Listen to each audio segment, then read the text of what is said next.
नमस्कार. परभणी जिल्ह्यामध्ये मोठ्या प्रमाणात बालविवाह होतात आणि हे आपल्या जिल्ह्यासाठी काही भूषणावं नाही.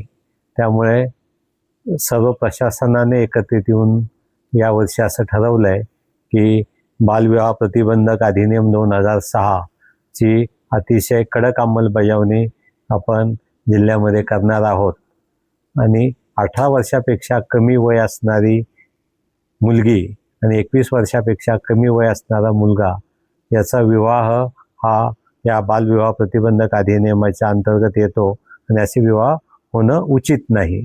त्यासाठी विविध आर्थिक, शारीरिक आणि सामाजिक कारणं आहेत.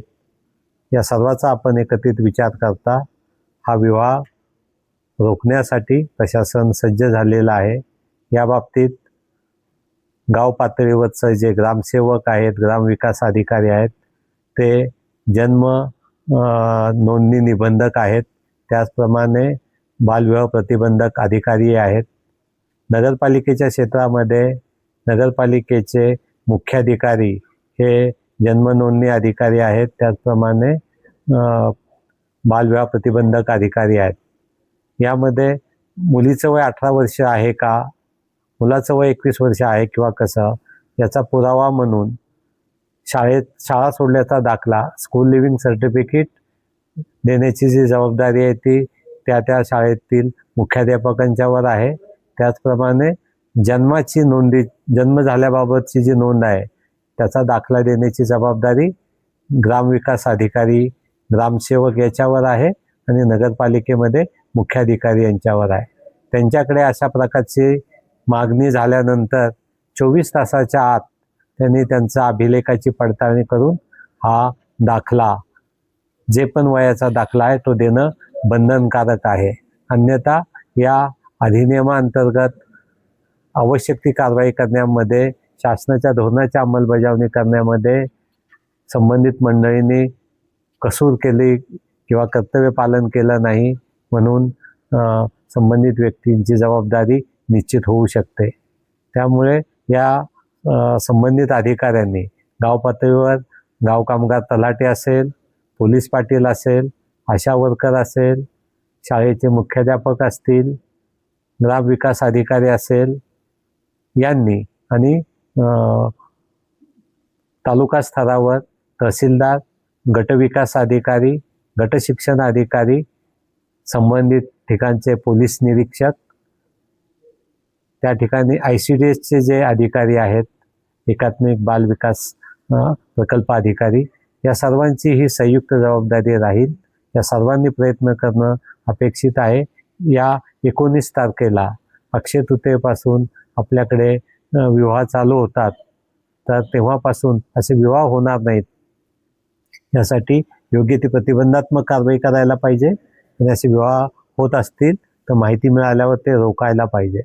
यामध्ये जो गुन्हा दाखल आहे तो केवळ मुलामुलीचे कुटुंब यापुरता मर्यादित राहणार नाही, तर ज्या मंगल कार्यालयामध्ये हा विवाह होतो आहे, ज्या मंगल कार्यालयामध्ये केटरिंगचं काम जे लोक करत आहेत, त्या ठिकाणी वाजंत्री ज्यांच्याकडून त्याचं जे लोक काम करत आहेत, त्या ठिकाणी लग्न लावण्याचं काम करणारे जे पुजारी असतील किंवा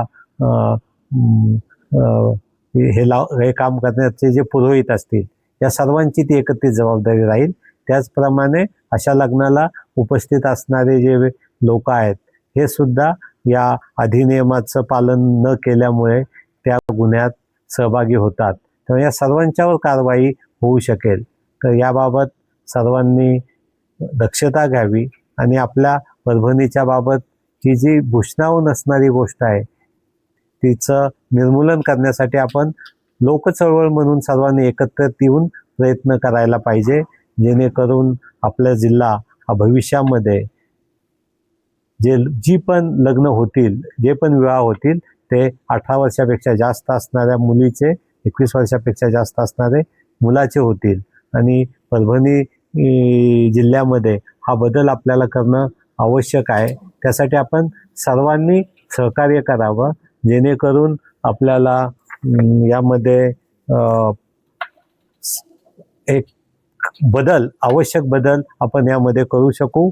यामध्ये आपल्याला अशी कुठलीही माहिती मिळाली तर चाइल्ड हेल्पलाईन आहे, त्याचा टोल फ्री नंबर आहे 1098 आणि पोलीस स्टेशनला जर आपल्याला कळवायचं तर तो नंबर आहे 112.